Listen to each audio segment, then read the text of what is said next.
Assalamualaikum warahmatullahi wabarakatuh. Selamat datang kembali di channel Mahat Ali Nurul Jadid. Tentunya dengan segmen kita kali ini Bincang Fikih.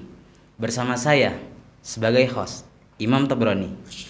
Dan sudah kami datangkan tamu kita Ustadz Ainul Yakin yang akan menjadi narasumber pada kali ini. Yang mana beliau merupakan dosen di Mahat Ali Nurul Jadid. Apa kabar Ustadz? Alhamdulillah ya. Perlu diketahui pemirsa, beliau merupakan alumni Mahat Ali Nurul Jadid. Apa benar Ustaz? Ya benar. 2000 saya masuk 2010, 2013 keluar. Angkatan keberapa? Angkatan kedua. Angkatan kedua. Berarti semasa dengan Ustadz Faizin itu. Iya, saya seangkatan sama Ustadz Faizin, Ustadz Salman. Gimana sekarang kegiatan ngajar di sini? Ya, saya aktif di Mahat Ali setiap malam Rabu ngajar di sini. Setelah Isya sampai jam 10 kurang lebih. Pemirsa Bincang Fikih yang berbahagia, sesuai dengan tema yang akan kita bahas pada kali ini, yaitu tentang fikih kebencanaan. Mungkin sebelum membahas panjang lebar tentang pembahasan kita kali ini Ustadz, kan kemarin-kemarinnya bahkan dari bulan November, Desember, Januari ini banyak sekali terjadi kejadian bencana alam. Salah satunya yang di bulan November seperti gempa bumi di Cianjur. Desember itu bahkan dilaporkan dari BNPB, Badan Nasional Penanggulangan Bencana, dari tanggal 12 Desember sampai tanggal 18 Desember terdapat 45 bencana alam. Di bulan Januarinya terdapat bencana alam banjir, bahkan Gunung Semeru yang masih aktif sampai sekarang. Mungkin jenengan sebelum kita bahas lebih dalam lagi bisa memperkenalkan apa sih bencana alam menurut Islam? Eh, jadi bencana alam itu sebenarnya dalam Al-Quran itu banyak telah dikutip dan difirmankan oleh Allah terkait dengan bala. Ada sebuah ayat yang mengatakan wadzalika allam yakur rabbuka muhlikal qura bidzulmi wa ahluha ghafilun di surah Al-An'am 131 kurang lebih atau 447 ya. Bahwa gempa itu atau kemudian kita istilahkan dengan gempa bumi itu kita nanti lihat dari beberapa sudut pandang. Bisa kita melihatnya dari pandang tauhid, fikih dan tasawuf nantinya, akhlak gitu. Jadi Anda itu saya ini lihatnya dari apa? Dari sudut pandang yang mana? Apa semuanya saya sampaikan? Mungkin lebih menariknya dari sudut pandang fikih. Nah, fikih. Eh, Gempa bumi apa bencana? Bencana alam secara umum. Secara umum ya, bencana alam itu. Alangkah baiknya saya utarakan terlebih dahulu dari segi akidah barangkali ya. Jadi apapun yang terjadi itu, jadi semuanya itu sudah izin dari Allah. Jadi tidak ada yang uh, musibah itu yang terjadi kecuali dengan izin Allah. Jadi memang manusia ini diciptakan memang untuk diuji sebagaimana dalam surah Al-Mulk atau Tabarak itu juz 29 ayat 1 Tabarakalladzi biyadil mulku wa huwa ala kulli syai'in qadir alladzi khalaqal mauta wal hayata liyabluwakum ayyukum ahsanu amalah. Jadi memang oleh Allah itu diuji. Jadi bala itu saya melihatnya dari terminologi yang saya kaji itu adalah uji coba Tuhan kepada kita. Jadi sifatnya adalah imtihan. Jadi ujian. Jadi bukan vonis bahwa dia itu salah atau tidak. Itu adalah sebuah kalau itu bala ya. Itu saya mengartikan bahwa itu adalah ujian, uji coba Tuhan.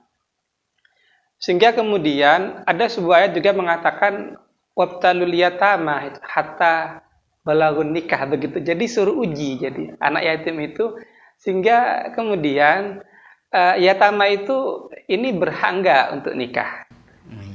ini mampu nggak, dia sudah rasyid tidak, sama juga begitu. Jadi ini ada sebuah fase-fase gimana kemudian bala itu apakah kemudian dianggap sebagai musibah dalam artian imtihan atau dianggap sebagai azab. Tapi ada yang bisa dibedakan ya, Ustaz? Apakah ujian itu apa? Bencana itu berupa musibah atau azab itu sendiri? Cara membedakannya mungkin. Ya, saya pernah membaca kemudian itu bukunya Dr. Abdul Faisal Ad-Darini. Itu beliau membagi kalau kemudian kalau di dunia kalau ukunya itu, jadi beliau melihat menjadi luku. Kalau itu kemudian terjadi di dunia itu namanya musibah, bukan azab. Bukan azab. Ya, kata beliau itu. Tapi kalau kemudian di akhirat itu sudah azab. Bisa begitu. Tapi kemudian pandangannya kemudian dilihat lagi kepada khitab, kepada mauqi dari ibtila itu atau dari bala itu. Kalau itu orang mukminun, itu adalah sebagai musibah, sebagai imtihan. Tapi kalau kemudian itu adalah kafirun, katakan dia non muslim dan itu sudah fase terakhir dia tidak mungkin kembali, itu masuk azab. Sebagaimana kaum Nabi Lut terdahulu gitu. Jadi kalau ada orang kafir yang kemudian dia sudah mati kena musibah, atau dia orang yang durhaka, orang yang fasik, atau orang dia itu katakan fajir gitu. Itu disebut kemudian sebagai azab ketika sudah tidak ada ruang untuk dia bertaubat. Mungkin untuk pembahasan lebih mendalam lagi, Ustaz, kita kan mau meninjau dari segi fikih ya. Apa memang ada ulama-ulama kita yang membahas terkait bencana alam ini secara spesifik? Semisal kayak kemarin itu musibah corona, itu ada kan ulama-ulama kontemporer yang membahas dengan kitab judulnya COVID atau Corona seperti itu. Mungkin ada dari ulama kita. Kalau Ibnu Qayyim Al-Jauzi itu punya namanya Fiqhul Bala wal Ibtila itu. Nah, itu kan Ibnu Qayyim itu kan dia salah satu ya atsba dari Ibnu Taimiyah. Ya, dia juga punya kitab namanya Ar-Ruh gitu kan, Ar-Ruh. Tapi kemudian terkait tadi itu dengan bencana secara umum ya, dia punya kitab namanya Fiqhul Bala wal Ibtila. Kemudian tadi yang saya katakan itu juga karangan Dr. Abu Faisal Ad-Darini. Dia juga mengutip terkait dengan bala, ibtila dan masaib yang lainnya. Jadi bahwa kita itu jangan tertipu. Ini kemudian sudah masuk dalam ruang azab, belum tentu. Kayaknya jadi pembahasan yang menarik. Iya. Sampai kami juga pernah dengar termasuk ulama Indonesia, Mbah Maimun Zubair, punya kitab namanya As-Tsunami itu. Tsunami saya kurang tahu itu. Itu sudah berbentuk sudah artinya sudah mudawan, sudah buku itu. Iya, sudah mudawan. Berbentuk kitab apa berbentuk buku? Berbentuk kitab. Oh, kitab. Ya, tsunami. Itu kalau cewek, kalau cowok As-Tsunami. Jadi mana sampai? Kan begini juga, Ustaz. Kalau kita berbicara tentang bencana alam, tentunya juga tidak lepas dari ibadah yang kita lakukan sehari-hari. Semisal seperti gempa bumi dulu yang pernah kejadian di Bali, itu ada video viral kan ya? Ada video viral orang sholat, terus ada kejadian gempa, sebagian ada yang menghentikan sholatnya, sebagian lagi ada yang meneruskan sholatnya. Apa ulama fikih kita juga menjelaskan panduan-panduan beribadah ketika terjadi bencana alam, semisal gempa bumi seperti itu. Saya pernah baca itu di Bajuri ya, terkait dengan metode khauf juga kalau nggak salah ya. Maksud Sidatul Khauf. Iya, barangkali juga nanti dikoreksi itu. Itu juga diperbolehkan, jadi di mana kita itu memungkinkan untuk sholat itu. Jadi katakan kita ada ular, ada apa gitu, itu diperbolehkan untuk kemudian sholat ma'amkana itu. Selagi dia itu mungkin. Tapi kalau kemudian dia berhenti lalu sholat lagi, itu kan tidak apa-apa.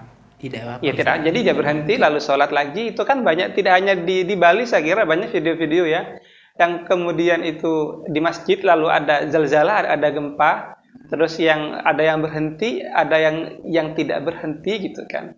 Itu saya kira berhenti apa terus? Menurut saya berhenti aja gitu.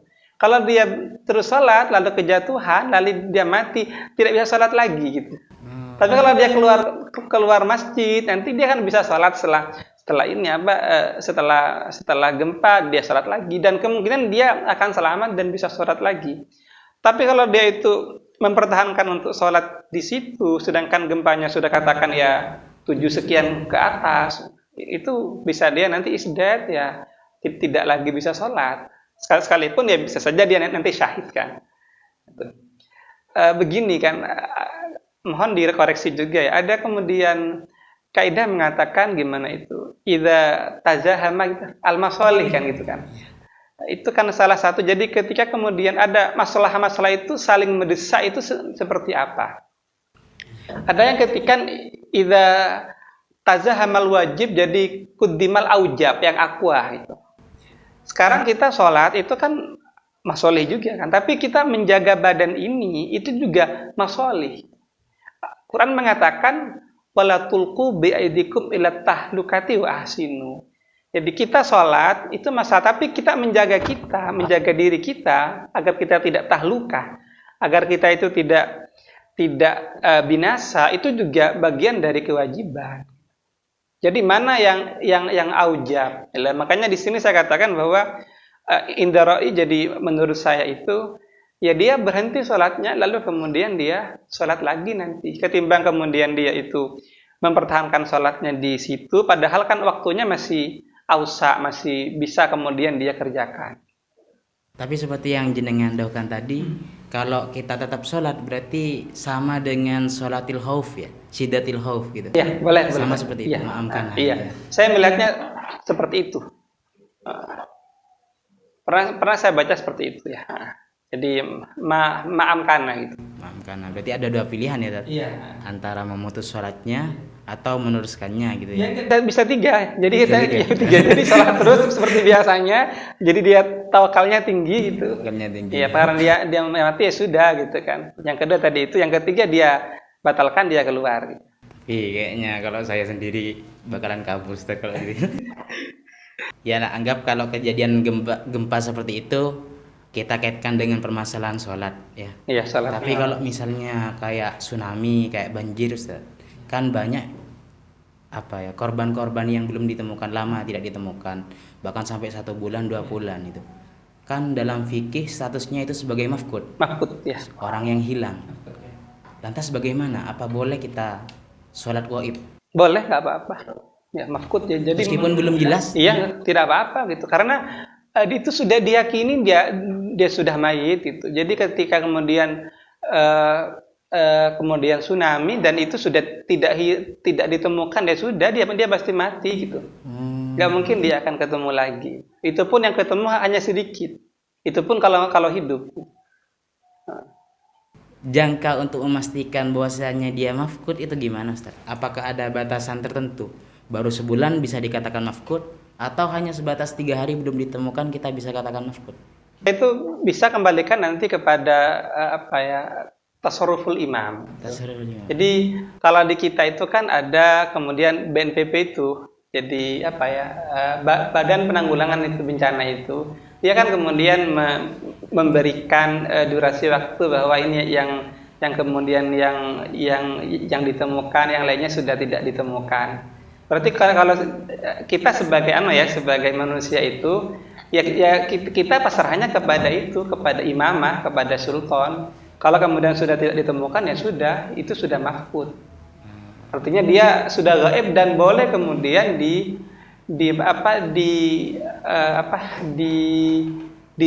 sholat gaib. Gitu. Sekalian kemudian nanti bagaimana itu? Padahal dia kan awalnya dia hidup, dia masih ada. Jadi ada mengatakan kan al aslu bahu makana al makana. Jadi awalnya dia hidup, tapi kan dia sudah hilang. Gitu. Statusnya mungkin BNPB itu. Iya, badan penanggulangan Badan Nasional Penanggulangan. Iya, itu. Statusnya seperti ahli hibro gitu. Iya, ahli hibro, dia itu hibro gitu. Oh iya. Lantas kalau pas kemudian hari ditemukan Ustaz, kan mafkud itu kan kadang ditemukan satu saat berapa lama kemudian, 2 bulan kemudian baru ditemukan. Kan biasanya mayat-mayat yang seperti itu busuk gitu kan, baunya sampai busuk. Apa perawatannya sama dengan mayat-mayat biasa itu? Atau ada perawatan khusus kalau sudah busuk? Ya kalau kemudian kalau dimandikan boleh-boleh saja gitu, karena itu tergantung kemudian kepada kebijakan. Tapi kalau kemudian tidak mau dimandikan ya tidak apa-apa karena itu sudah darurat. Darurat. Ya. Jadi ibaratnya ya, jadi sudah tidak sudah badannya sudah hancur atau busuk ya sudah dia kemudian dikafani dan kemudian disolati dan dikuburkan. Khawatir merusak badannya. Bisa begitu. Atau kemudian dia memandikan tidak mau gitu. Karena sudah banyak alatnya seperti apa. Iya. Tapi kalau itu dipasrahkan kepada tenaga kesehatan, semuanya mau gitu. Mungkin agar lebih menarik lagi Ustaz, kita mau pindah ke pembahasan yang lebih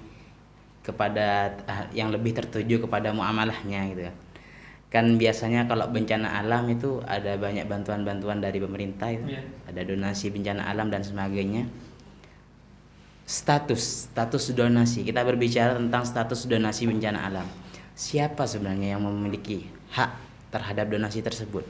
Apa hanya korban bencana alam atau semua orang yang terlibat di dalamnya?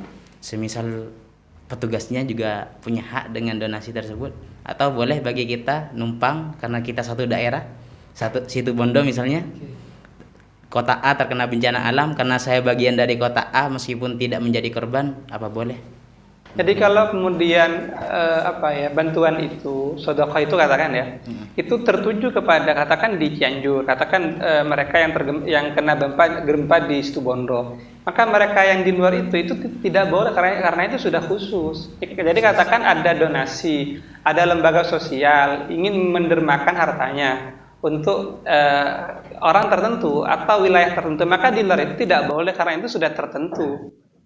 Jadi donasi itu sudah tertentu untuk mereka. Sudah ditahsis gitu. Jadi tahsisnya sudah jelas. Gitu. Jadi kalau kemudian lembaga donasi itu mengatakan bantuan untuk bencana alam, itu umum, itu am. Jadi itu general. Kalau sudah bencana alam Cianjur, bencana alam katakan Situbondo, bencana alam Jawa Timur, maka itu sudah jelas wilayahnya di mana. Di situ peran sedekah penting untuk memberikan bantuan kepada mereka. Iya, berarti berkaitan juga dengan pengalokasiannya juga ya. Iya. Semisal untuk bencana alam nggak boleh dipakai misalnya promosi barang, atau misalnya dipakai hal yang lain selain bencana alam, tidak boleh berarti ya.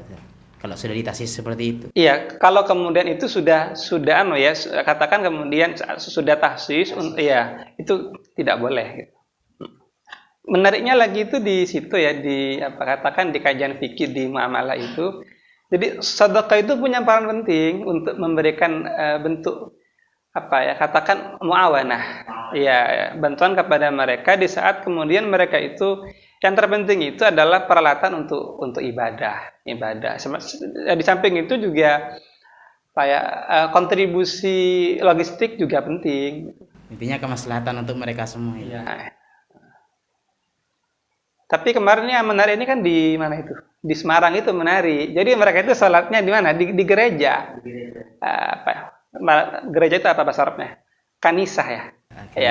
Al-Kanisah. Itu menarik itu. Jadi mereka itu menyempatkan kemudian kalau muamalah ini kan tidak ada sangkut pautnya dengan Islam, tidak kan? Jadi mereka itu menempatkan gereja itu untuk tempat ibadah. Itu menarik. Ini juga kemarin saya baca-baca di berita itu ya, ada sebagian oknum yang mengambil manfaat dengan kejadian bencana alam ini. Salah satunya ya para pejabat lah, seperti itu. Mereka memberikan sumbangan dengan korban bencana alam, tapi di sisi lain mereka juga memasang spanduk semacam nomor-nomor partai seperti itu. Seolah-olah ini mengambil manfaat kalau menurut pandangan kami seperti itu. Apa boleh cara-cara seperti itu, Ustaz? kita memberikan sumbangan kepada korban bencana alam, tapi di sisi lain kita mengambil manfaat dengan cara menaruh spanduk di sana, menaruh nama partai dan sebagainya, meminta dukungan terhadap suara nanti seperti itu. Ya, kita kan tidak tahu hati mereka seperti apa. Jadi kan, nahkumu bil dzawahir wallahu yahkumu bil bawatin gitu. Kita tidak tahu. Yang penting secara fikih, secara empiris itu sah dia ngasih. Bisa saja dia itu adalah bantuan dari partai mereka atau dari lembaga mereka, sehingga mereka harus pasang spanduk, pasang banner sebagai pelaporan bahwa ini sudah saya kasih. Saya tidak curang, saya tidak licik. Ini bentuknya kan bisa begitu kan gitu. Artinya dia itu bisa saja itu masuk masuk dalam kategori biar dia tidak ria. Jadi yang nampak itu bukan dia tapi partainya. Yang nampak itu lembaganya gitu. Ini bukan saya yang ngasih, ini partai saya yang ngasih, lembaga saya gitu. Bisa kan begitu kan. Nah, ini barangkali terminologi positive thinking barangkali seperti itu. Kita kan tidak tahu ya. Tapi yang jelas bantuan itu harus nyampe. Soal kemudian mereka itu kampanye itu urusan belakang gitu. Iya, itu masalah urusan Tuhan itu. Ya, tapi kan kalau kita agak ihtiyat, dalam artian tidak hati-hati dalam hal ini, dalam memberikan sumbangan, seperti kejadian kemarin itu, yang sampai memasang spanduk, itu bahkan menimbulkan kegaduhan, Ustaz. Ada yang bilang, kok bisa ngambil manfaat dengan korban bencana alam? Di sisi lain, enggak, memang murni husnuzonnya mereka untuk seperti yang Ajunan katakan tadi, untuk murni memberikan donasi, tidak ada tujuan apa-apa, sebatas ngasih nama saja seperti itu. Tidak perlu dipertimbangkan juga hal seperti ini kalau sekiranya menimbulkan fitnah banyak itu. Ya, makanya tadi jangan-jangan itu bantuan itu, jadi donasi itu bukan dari dirinya tapi dari lembaganya.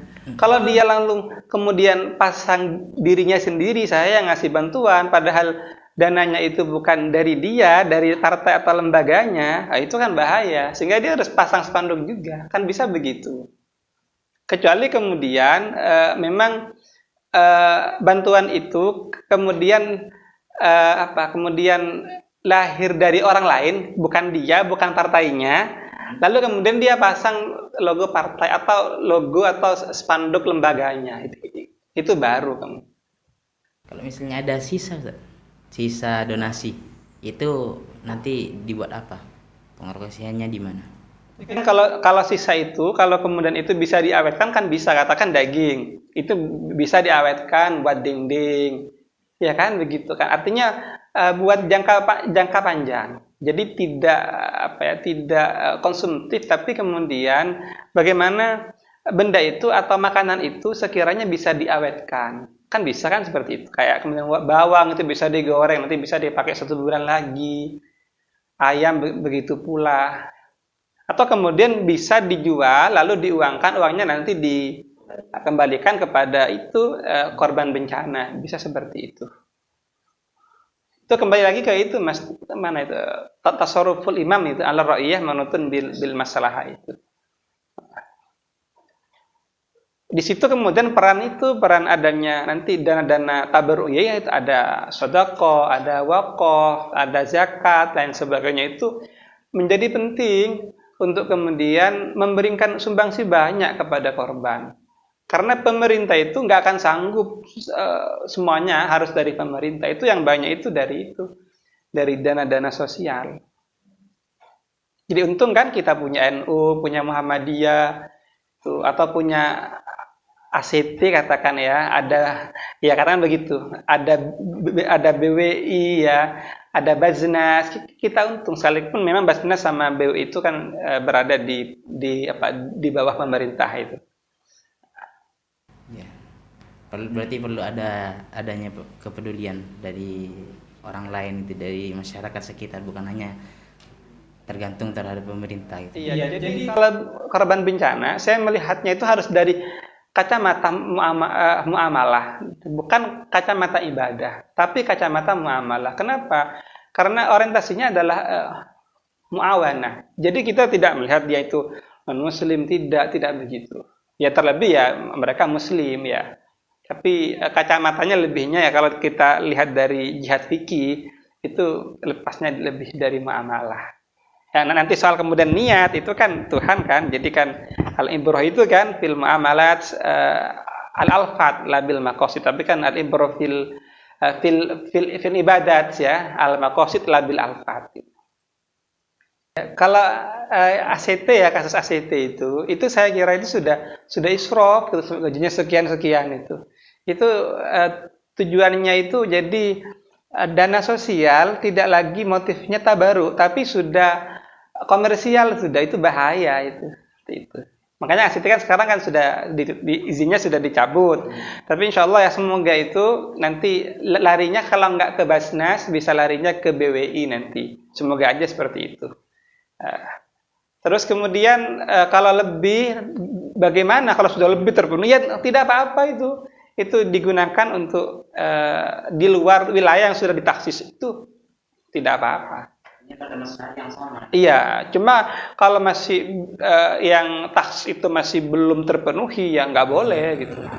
Kalau sudah sekiranya sudah terpenuhi boleh pindah ini ke luar wilayah itu. Kan nanti juga bisa kalau mungkin thariqul hilahnya itu kita kembalikan kepada pemimpin yang memberikan itu kan, anggaplah si wahib atau orang yang memberikan sedekah itu adalah pemimpin. Jadi gimana kalau kita kembalikan ke pemimpin lagi?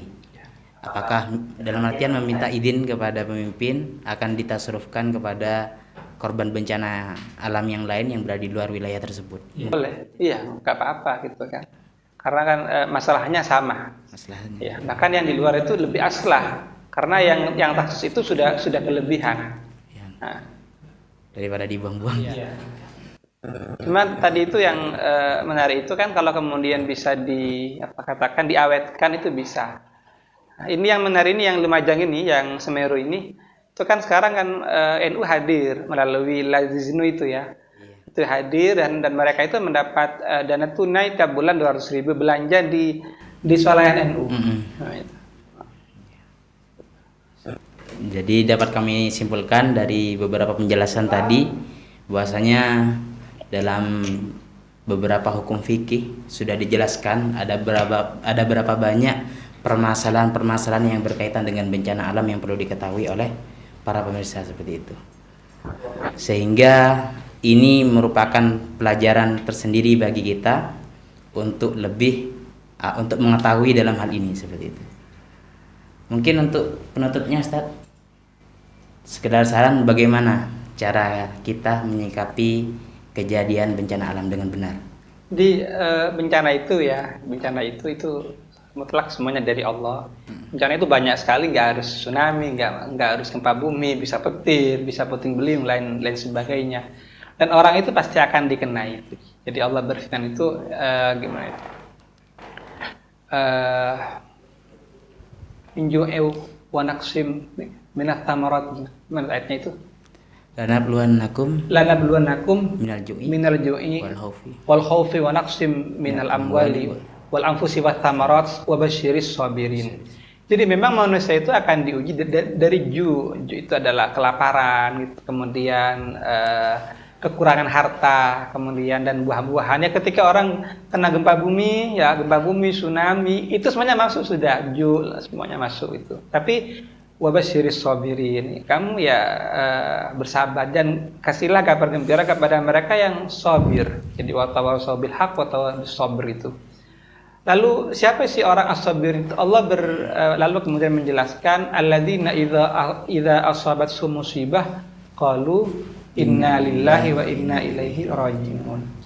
Jadi orang yang dia mengembalikan semuanya kepada Tuhan, ini ya milik Tuhan. Tapi itu memang repot ya orang seperti itu. Tapi kecuali orang-orang yang dia memang hatinya itu hatinya sudah taslim, sudah salim.